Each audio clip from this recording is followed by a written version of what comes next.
আউযুবিল্লাহি মিনাশ শাইতানির রাজিম বিসমিল্লাহির রহমানির রহিম। প্রিয় শিক্ষার্থী বন্ধুরা, আজকে তোমাদের জন্য আমি ন্যারেশনের পার্ট 6 নিয়ে হাজির হয়েছি। আমি তোমাদেরকে এ পর্যন্ত 5টি সেন্টেন্স কিভাবে করতে হয়, কিভাবে ডাইরেক্ট থেকে ইনডাইরেক্ট করতে হয় তার নিয়মগুলো তোমাদেরকে দেখিয়েছি। প্যাসেজ ন্যারেশন কিভাবে করতে হয় সেটাও আমরা দেখিয়েছি। তবে আজকে সেন্টেন্স ভিত্তিক বা সেন্টেন্স ওয়াইজ কিভাবে ডাইরেক্ট থেকে ইনডাইরেক্ট ন্যারেশন করতে হয় তার কতগুলো সেন্টেন্স আমি এখানে নমুনা হিসেবে নিয়ে এসেছি। সেগুলো তোমাদের কাছে আমি বর্ণনা করব। আশা করি তোমাদের ভালো লাগবে। আমি একটু পড়ি, তাহলে ক্লিয়ার হয়ে যাবে তোমাদের জন্য। দি man said to me I am very hungry today. এটা একটা অ্যাসার্টিভ সেন্টেন্স, বিবৃতিমূলক বাক্য, অর্থাৎ বর্ণনা করে গেছে। The man told me that he was very hungry that day. এখানে দেখো, লক্ষ্য করো, অ্যাসার্টিভ সেন্টেন্সের যে নিয়ম বলেছিলাম সেই নিয়মের মধ্যে বলছিলাম দুই বাক্যের মাঝখানে কেউ দ্যাট হবে। সাবজেক্ট যদি ফার্স্ট পারসন হয় তাহলে রিপোর্টেড স্পিচের সাবজেক্ট যদি ফার্স্ট পারসন হয় তাহলে এই রিপোর্টিং স্পিচের সাবজেক্টের মধ্যে পরিবর্তন হবে। এখানে ম্যান আছে, তার পরিবর্তে আমরা কি করছি, he. I am very hungry today, এটা প্রেজেন্ট ইনডেফিনিট হয়ে গেছে, ফার্স্ট ইনডেফিনিট, তাই হির পরে ওয়াজ বসে গেছে, টুডে হয়ে গেছে দ্যাট ডে।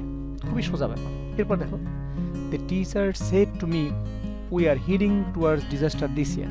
একই রকম, the teacher told me, said ভার্বটা টোল্ড হয়ে গেছে, টোল্ডের পর টু বসে না, দুই বেতনে দ্যাট বসছে।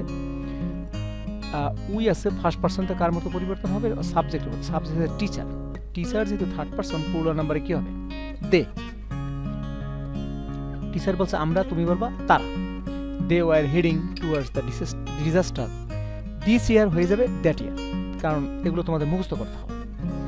হি said to me today I have lost my pen. He told me that, today হয়ে যাবে that day. I first person, সাবজেক্টের পরিবর্তন হয়ে গেছে, হি হয়ে গেছে।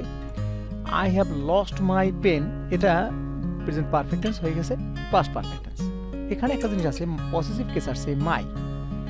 এই পজিটিভ কেসে মাইটা দেখতে পাচ্ছ, এখানে মনে রাখতে হবে এখানে পার্সনের পরিবর্তন হবে, কেসের পরিবর্তন হবে। এখানেও পজিটিভ কেস, এখানেও পজিটিভ কেস, কিন্তু কেসটা আছে ফার্স্ট পারসনে, কার মতো পরিবর্তন হবে, হির মতো। হির পজিটিভ কেসে কি হবে, হিজ। সে বলছে আমার পেন, তুমি বলবা তার পেন।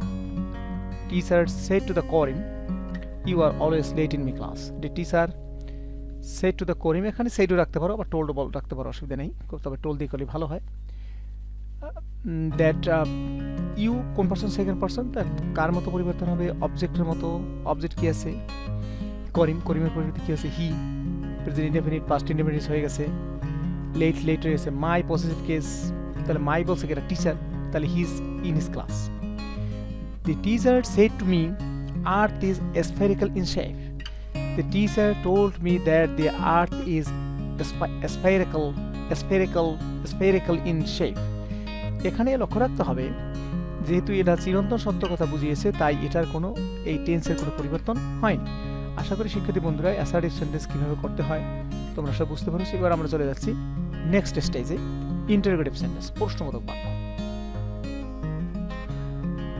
প্রশ্নবোধক বাক্যর নিয়ম তোমাদেরকে বলা হয়েছে, দি man said two Karim what is your name. এখানে সেড ভার্বটার পরিবর্তে কি বা আস্কড হবে, আর যদি ডব্লিউএস কোশ্চেন থাকে তাহলে দুই বাক্যের মাঝখানে ডব্লিউএস কোশ্চেনে বসে যাবে, সেন্টেন্সটা কি হয়ে যাবে, অ্যাসার্টিভ। ইওর পজিটিভ কেস, কার মতো পরিবর্তন হবে, করিমের মতো। করিমের পজিটিভ কি হবে, হিজ। করিমের ইওর হয়ে যাবে তার, তার মানে কি, হিজ নেই। তোমার নাম, তার মানে কাকে জিজ্ঞাসা করছে, করিমকে জিজ্ঞাসা করছে, তাহলে কার হবে, তার মতো, তার নাম হবে। What asked Karim what his name was, এখানে প্রেজেন্ট ইনডেফিনিট টেন্স, তা ওয়াজ হয়ে গেছে, প্রেজেন্ট ইনডেফিনিট টেন্স হয়ে গেছে past indefinite tense. Karim said to me do you play football now. Karim asked me, এখানে দেখো করিম আস্কড মি, এখানে তো অক্সিলারি ভার্ব দ্বারা যদি, এই আমি নিয়মে বলে দিয়েছি, অক্সিলারি ভার্ব দ্বারা যদি ইন্টারোগেটিভ সেন্টেন্স শুরু হয় তাহলে দুই বাক্যের মাঝখানে ইফ বসবে, বসাইলাম। এখানে আছে প্রেজেন্ট ইনডেফিনিট, তাই হয়ে গেছে past indefinite. You second person, মির মতো, অবজেক্টের মতো পরিবর্তন, অবজেক্ট আছে মি, সাবজেক্ট হবে I. I played football, now হয়ে গেছে দেন। খুবই সোজা। He said to my mother, how are you passing your time after retirement. তাহলে কি হবে, হি আস্কড মাই মাদার, দুই বাক্যের মাঝখানে হাউ বসে গেল। ইউ কার মতো পরিবর্তন হবে, second person mother, she. Present continuous হয়ে গেছে past continuous. Your positive case second পার্সনের মধ্যে পরিবর্তন হবে হার টাইম আফটার রিটায়ারমেন্ট থেকে গেছে। Traveller said to you, how can I go to the new market from here? The traveller asked you, দুই বিকের মাঝখানে হাউ বসলো, আই ফার্স্ট পার্সন, ট্রাভেলার মতো পরিবর্তন হয়েছে, ট্রাভেলার কি আছে, ট্রাভেলার পরিবর্তন বসেছে এখানে হি, তুমি শিও বসাতে পারো, অসুবিধা নেই। ক্যান হয়ে গেছে কুড, যেহেতু এটা পাস্ট টেন্সে হয়েছে, how he could go to the new market from here হয়ে গেছে ফরম দেয়ার। তো আশা করি এগুলো খুবই সোজা নিয়ম অনুসারে, তারপর তোমাদের একটু আমি দিলাম। এবার আসতেছি আমরা ইম্পারেটিভ সেন্টেন্স। ইম্পারেটিভ সেন্টেন্সকে আমরা তো তোমাদেরকে সবাই বলা হয়েছে, তারপর আমি শুধু বলে যাচ্ছি। The man said to me come here now, the man requested me to go there now. Come থাকলে গো হয়, হিয়ার থাকলে দেয়ার হয়, নাও থাকলে দেন হয়। দুবেকের মাঝখানে কি বসেছে? টু বসানো হয়েছে। হ্যাঁ, সেই ভাবটা পরিবর্তিত অর্ডার, কমন, সাজেস্ট, রিকোয়েস্ট, অ্যাডভাইসে পরিবর্তন হবে, তাই এখানে রিকোয়েস্টেড করা হয়েছে। The teacher said to the students, don't waste your time. The teacher ছাত্রকে আদেশ করতেই পারে, তো অর্ডার দেওয়া হয়েছে, তুমি রিকোয়েস্ট দিতে পারো, অ্যাডভাইসও দেওয়া যায়, এখানে সমস্যা থাকে, এগুলো নিয়ে এত সমস্যা নেই। The teacher ordered the student not to, যদি নেগেটিভ হয় তো দুই বাক্যের মাঝখানে নট টু বলবে। The teacher ordered the student not to waste their time, যেহেতু এখানে ছাত্রদেরকে বলছে, তোমার কিন্তু ন্যারেশন করার সময় অনেকগুলো দিক লক্ষ্য রাখতে হবে। এখানে যেহেতু এটা প্লুরাল, তো ছাত্রদেরকে বলা হয়েছে, তাই ইওর টাইম মানে তোমার টাইম না, এটা হচ্ছে তোমাদের টাইম মিন করতেছে। এখন ইওর টাইম দ্বারা তোমাদের টাইমে বোঝায়, তোমার টাইমে বোঝায়। এখন তোমাকে বুঝতে হবে যেটা দ্বারা প্লুরাল বুঝাইছে না সিঙ্গুলার বুঝাইছে। যদি সিঙ্গুলার হয় তাহলে তোমার টাইম, আর প্লুরাল বুঝালে তোমাদের টাইম, তো দেয়ার টাইম হয়ে গেছে। The boy said to me let me finish the work, the boy asked me. Let দ্বারা যখন বোঝানো হয় তখন দুইটা ভাবে করা হয়, প্রস্তাব বোঝায়, প্রস্তাব বোঝায় না। লেটের পরে মি থাকলে প্রস্তাব বোঝাবে না, আমি নিয়মে বলে দিয়েছি। তাই কি হবে? The boy requested me that, দুই বিকের মাঝখানে দ্যাট হবে, লেটের পরিবর্তে মাইট হবে, that he might finish the work. একেবারে সোজা হিসাব। আর তোমরা আমার ক্লাসগুলো, পূর্বের ক্লাসগুলো যারা পাওনি, তারা এই ক্লাসগুলো আমার ইউটিউব চ্যানেলে ঢুকে ক্লাসগুলো দেখে নেবে, তাহলে আর এই সমস্যাগুলো হবে না। The boy said to me, let us find the boy who was lost yesterday. এখন এখানে দেখো, লেটার পরে আজ থাকে তাহলে প্রস্তাব বোঝায়, আজ এবং দেম থাকে কি হবে? প্রস্তাব বোঝায়। নিয়মে বলে দিয়েছেন, তোমরা নিয়মটা একটু দেখে নিও। তাহলে কি হবে? তখন সেইড ভার্বটা পরিবর্তিত প্রপোজড হবে। প্রপোজড মি, প্রপোজডের পরে টু বসে না, দুই বিকের মাঝখানে দ্যাট বসে গেছে। আর যেহেতু আজ ফার্স্ট পারসন, তাহলে কার মতো পরিবর্তন হবে? সাবজেক্টের মতো। সাবজেক্ট কি আছে? দে এখানে দিতে হচ্ছে, যেহেতু এটা প্রোনাউন বসে যাচ্ছে। লেটের পরিবর্তে কি হবে? Should, that they should find the boy who was lost, এটা ফার্স্ট ইনডেফিনিট হয়ে যায় ফার্স্ট পারফেক্ট, এই জন্য who had been lost yesterday হয়ে গেছে the previous day। আশা করি তোমরা বুঝতে পেরেছো। এরপর আসতেছি আমরা অপটেটিভ সেন্টেন্স। ইচ্ছা বা প্রার্থনামূলক বাক্য, মনের কামনা, বাসনা, ইচ্ছা ইত্যাদি প্রকাশ করা হয়। মনে রাখতে অপটেটিভ সেন্টেন্স বেশিরভাগই মেয়ে দ্বারা শুরু হয়।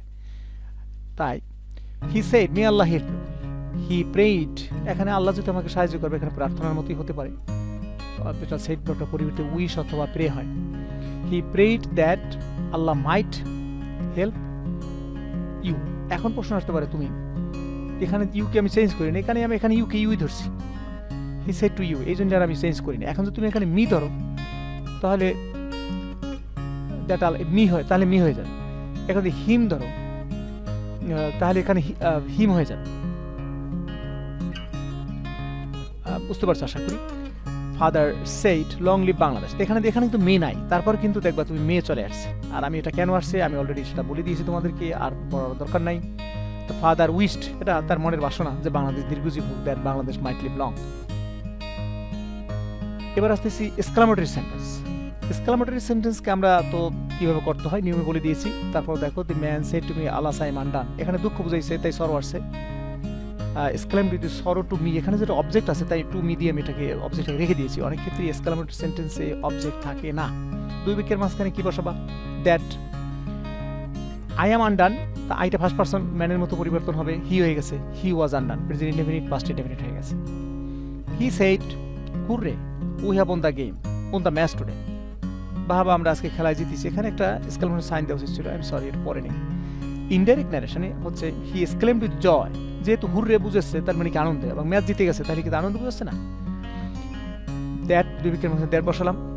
আর we first person plural number, সাবজেক্টের মধ্যে পরিবর্তন হবে, হি প্লুরালে কি হয়? দে, প্রেজেন্ট পারফেক্ট টেন্স হয়ে গেছে past perfect tense, on the match today হয়ে গেছে দ্যাট ডে। এরপর হচ্ছে the man said how beautiful the scenery is. The man exclaimed with joy that the scenery was very beautiful. এখানে দুই বাক্যের মাঝখানে দ্যাট বসানো হয়েছে, আনন্দ বুঝেছে জয় আসছে, আর হাউ হটের পরিবর্তে কি আসে, ভেরি আসে। তা আশা করি তোমরা বিক্ষেকের মতো তোমরা বুঝতে পেরেছো। তোমাদের যদি কোনো প্রশ্ন থাকে আমাকে সেটা ইনবক্সে জানাতে পারো, বা কমেন্ট করে জানাতে পারো, ফোন করে জানাতে পারো। তা আজ এ পর্যন্তই রাখি। আসসালামু আলাইকুম ওয়া রাহমাতুল্লাহ।